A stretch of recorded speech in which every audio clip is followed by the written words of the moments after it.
పద్మనాభం గారి మీద ఆ వర్గ వైరి అనేది అన్న పెంచుతుందా సార్? ఎలాంటి జరిగినప్పుడు ఆయనకి థ్రెట్ ఉంది భవిష్యత్తులో అని కూడా అనుకోవచ్చు. ఓవరాల్గా ఆంధ్రప్రదేశ్లో అందరికీ థ్రెట్ ఉందండి. ఎందుకంటే మనం విద్వేష రాజకీయాన్ని ప్రతి పార్టీ ప్రోత్సహిస్తుంది, పోషిస్తుంది. ఒక పార్టీ ఇప్పుడు తెలుగుదేశం కార్యకర్తలకి జగన్ అంటే అపరిమితమైన ద్వేషం,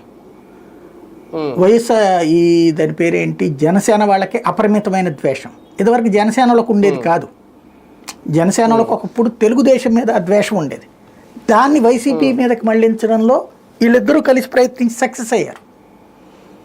వాళ్ళు తటస్థంగా ఉండేవాళ్ళు అప్పుడు జనసేన వాళ్ళు.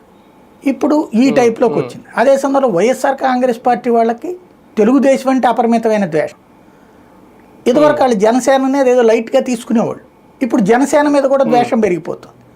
క్రమంగా ఈ ద్వేషాలు 3 వర్గ శత్రుత్వాల కిందకి మారుతున్నాయి.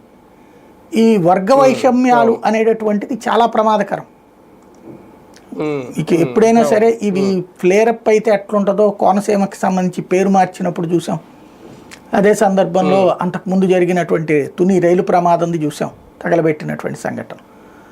నాయకులు వర్గ వైషమ్యాలను రెచ్చగొట్టకూడదు, కుల రాజకీయాలను రెచ్చగొట్టకూడదు, ప్రోత్సహించకూడదు. అవి జరిగితే చాలా ప్రమాదకరం. అది గుర్తుపెట్టుకోవాల్సి.